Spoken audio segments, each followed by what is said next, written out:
NCP नेता बाबा सिद्दीकी की मौत से माया नगरी मुंबई दहल उठी है। बाबा सिद्दीकी की हत्या किसने की, अब तक इस पर सस्पेंस है, मगर शक की सुई सलमान खान के जानी दुश्मन लॉरेंस बिश्नोई की तरफ घूम रही है। लॉरेंस बिश्नोई पर शक इसलिए भी किया जा रहा है क्योंकि मुंबई पुलिस ने एनसीपी नेता बाबा सिद्दीकी की हत्या करने के आरोप में जिन 2 आरोपियों को गिरफ्तार किया है, उन्होंने पूछताछ में लॉरेंस बिश्नोई गैंग से जुड़े होने का दावा किया है।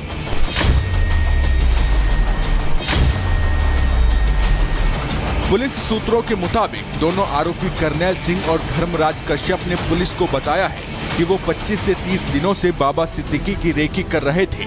पहले भी वो कई बार पूरी तैयारी के साथ बाबा सिद्दीकी को मारने के लिए उनके घर के पास तैयार थे, लेकिन तब उनका प्लान कामयाब नहीं हो पाया था। लेकिन दशहरा के मौके पर दोनों आरोपियों को वो मौका मिल गया जिसका वो 25 से 30 दिन से इंतजार कर रहे थे, और इस बार लॉरेंस के शूटरों ने एनसीपी नेता बाबा सिद्दीकी की हत्या कर दी। लॉरेंस के शूटरों ने बाबा सिद्दीकी को क्यों मारा, इसका तो अभी तक खुलासा नहीं हो पाया है, लेकिन माना जा रहा है कि सलमान खान से नजदीकियों के चलते ही लॉरेंस बिश्नोई गैंग ने मर्डर की इस वारदात को अंजाम दिया है। ये कयास इसलिए भी लगाए जा रहे हैं क्योंकि बाबा सिद्दीकी के सलमान खान के साथ गहरे संबंध थे।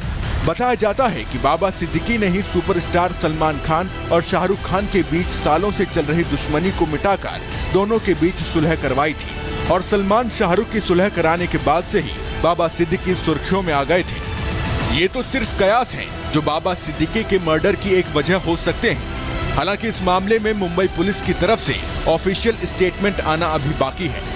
इन्वेस्टिगेशन कई खुलासे कर रही है। जिन 2 शूटर्स को अरेस्ट किया गया, इन्होंने बताया कि वो लॉरेंस बिश्नोई गैंग से जुड़े हुए हैं, क्योंकि सलमान खान के बेहद करीबी माने जाते हैं बाबा सिद्दीकी। लॉरेंस बिश्नोई अक्सर सलमान खान को जान से मारने की धमकी जो है वो देता रहता है। क्या उसी के चलते ये पूरी वारदात को अंजाम दिया गया? तमाम ऐसे सवाल है जो कि मुंबई पुलिस के सामने खड़े हो रहे हैं, और मुंबई पुलिस का कहना है कि हर थ्योरी पर मुंबई पुलिस काम कर रही है। मर्डर की इस सनसनीखेज घटना के बाद मुंबई क्राइम ब्रांच को मर्डर की गुत्थी सुलझाने की जिम्मेदारी सौंपी गई है, जिसकी महाराष्ट्र से लेकर यूपी हरियाणा तक जांच चल रही है। यहाँ एक गौर करने वाली बात यह भी है कि लॉरेंस गैंग जब भी अपने किसी दुश्मन को मारता है तो वो खुद सामने आकर मर्डर की जिम्मेदारी लेता है, लेकिन अभी तक लॉरेंस गैंग की तरफ से ना कोई बयान आया है और ना ही कोई पोस्ट। इसलिए मुंबई पुलिस मर्डर की इस घटना की हर एंगल से जांच करने में जुटी है, और जल्द ही पुलिस कुछ नए खुलासे कर सकती है। Bureau report, Republic Bharat. तो सवाल यही है कि क्या इस हत्याकांड का सरगना लॉरेंस है? अब आपको बताते हैं कि लॉरेंस का ऑपरेशन 10 क्या है, कि कौन कौन इससे ऐसे लोग हैं जो उसके टारगेट पे हैं। देखिए, सलमान खान अभिनेता जो टॉप मोस्ट है, काला हिरण शिकार मामले में लॉरेंस बिश्नोई गैंग सलमान खान को मारना चाहता है। आपको याद होगा कि उस समय जब शिकार हुआ था उसके बाद से वो उनके पीछे पड़ा हुआ है।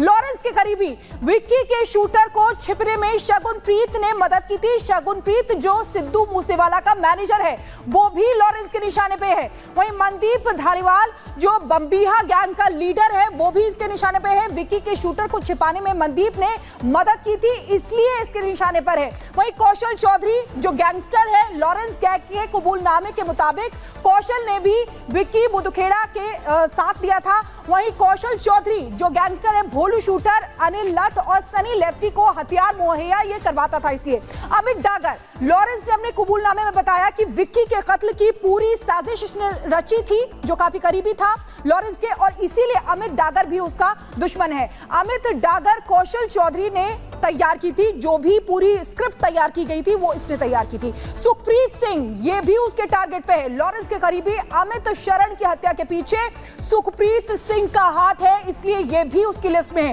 लकी पटियाल की बात करेंगे, लकी पटियाल को अपना दुश्मन मानता है लॉरेंस बिश्नोई, और इसीलिए वो भी टारगेट पे। रम्मी मसाना, रम्मी से अमनदीप की हत्या का बदला लेना चाहता है लॉरेंस, और इसलिए रम्मी मसाना भी उसकी लिस्ट में है। गुरप्रीत शेखों, ये कौन है आपको बताते हैं, गोंडर गैंग का सरगना है गुरप्रीत सिंह, और इसलिए ये भी निशाने पे है। भोलू शूटर, भोलू शूटर कौन है? लॉरेंस के करीबी विक्की का कातिल है भोलू शूटर, और चूंकि लॉरेंस के करीबी विक्की को मारा था, इसलिए भोलू शूटर भी उसके निशाने पे। यानी कि ये ऑपरेशन 10 लॉरेंस के जो हमने आपको बताया। तो बड़ा सवाल दरअसल खड़ा होता है कि जो हत्याकांड का सरगना है लॉरेंस बिश्नोई, आखिर कैसे उसके निशाने पर जिस तरीके से यहाँ पे टॉप मोस्ट जो इंडिया के लोग हैं वो निशाने पर है। सीधे रुख करते हैं हमारे जो खास मेहमान जुड़े हैं हमारे साथ, फॉर्मर एसीपी वेद भूषण जी। वेद भूषण जी, के सवाल खड़ा होता है कि आखिर कैसे एक बड़ा गैंगस्टर जो कि दुनिया के टॉप मोस्ट लोग, चाहे पॉलिटिशियंस हो, चाहे उद्योगपति हो, चाहे वो बॉलीवुड स्टार्स हो, सब निशाने पर हैं और बड़े आराम से वो हत्याकांड के बाद जो जिम्मेदारी लेता है, आकर के सामने से कहता है कि भाई हम ही जिम्मेदार इसके लिए। और मुंबई पुलिस हो चाहे दिल्ली पुलिस हो, यहाँ पे सिर्फ और सिर्फ जांच की बात करती है, कार्रवाई की बात करती है। देखिए, जब भी पुलिस इन्वेस्टिगेशन करती है, चाहे सीबीआई करे, चाहे लोकल पुलिस करे, क्राइम ब्रांच करे, वो पहला कोशिश होती है कि मोटिव एस्टेब्लिश करना, मकसद क्या था।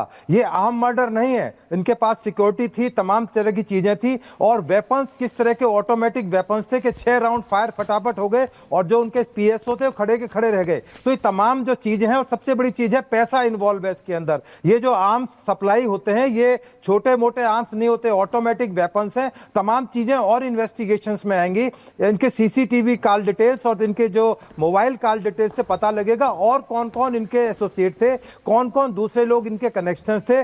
और जैसा मैंने बताया कि मोटिव एस्टेब्लिश करना बहुत जरूरी है कि क्या बदला लेने के लिए किया गया, क्योंकि महाराष्ट्र में इलेक्शंस हैं, ये सबसे इंपॉर्टेंट पॉइंट है। ऐसे टाइम पर ये मर्डर पॉलिटिकली भी इंपॉर्टेंट हो जाता है और क्राइम के एंगल से तो पूरे हिंदुस्तान में आज पूरा सोशल मीडिया इसके ऊपर लगा हुआ डिबेटिंग है कि किस तरह से ये क्राइम को सरंजाम दिया गया, कौन लोग इसके पीछे रेस्पॉन्सिबल है, क्या लॉरेंस बिश्नोई है, क्या उसके गुर्गे हैं। क्योंकि गैंग्स के अंदर आपस में भी गैंग वार होती है, वो दूसरे को फंसाने के लिए अपना नाम ले लेते हैं, दूसरे का नाम लेते हैं। तो इस तरह की चीजों को समझना और डिकोड करना पुलिस के लिए वाकई में एक बहुत बड़ा चैलेंज होती है। फिर भी कोशिश होती है कि किसी भी तरह से इन्वेस्टिगेशन कंप्लीट करके जो भी उसके अभियुक्त है उनको चार्जशीट किया जाए, जिससे कि न्याय मिल सके और तमाम जो व्यवस्थाएं हैं उसके ऊपर पुलिस का विश्वास बना रहे। इसलिए मैं बार बार कह रहा हूं कि जो बॉम्बे पुलिस ने जिस तत्परता के साथ में 3 मुलजिम अभी तक अरेस्ट किए हैं और बेसिक जानकारी उनके बारे में आ चुकी है। और सबसे बड़ी हैरानगी की बात है कि तमाम यंगस्टर्स हैं, कोई अधेड़ उम्र का या बड़ी उम्र का क्रिमिनल नहीं है, यंगस्टर्स भर्ती किए जाते हैं। जो जानकारियां मिल रही हैं या एस्टेब्लिश अब तक आई हैं उसमें तमाम जो यंगस्टर्स हैं 20 से 25 साल की उम्र के बीच के यंगस्टर्स। बिल्कुल, आप बता रहे हैं कि बहुत बड़ा चैलेंज है अब मुंबई पुलिस के लिए। अब देखना होगा कि इस पूरे मामले में किस तरीके का एंगल निकलकर सामने आता है। बहुत बहुत शुक्रिया वेद भूषण जी हमारे साथ जुड़ने के लिए। और आइए अब आपको बता दें कि क्योंकि इस पूरे मामले को लेकर, हत्याकांड को लेकर अब सियासी बयानबाजी भी निकलकर सामने आ रही है, लेकिन बीजेपी के नेता किस तरीके से इस पूरे मामले को देख रहे हैं और उनकी तरफ से साफ तौर पर कहा गया कि महाराष्ट्र सरकार इसको लेकर कड़ा एक्शन ले रही है। मुख्तार अब्बास नकवी क्या कह रहे हैं, जरा सुनिए। हमारे साथ बात करने के लिए बीजेपी के वरिष्ठ नेता मुख्तार अब्बास नकवी हैं। उन्हीं से बात करते हैं और जानते हैं क्या कुछ कहेंगे।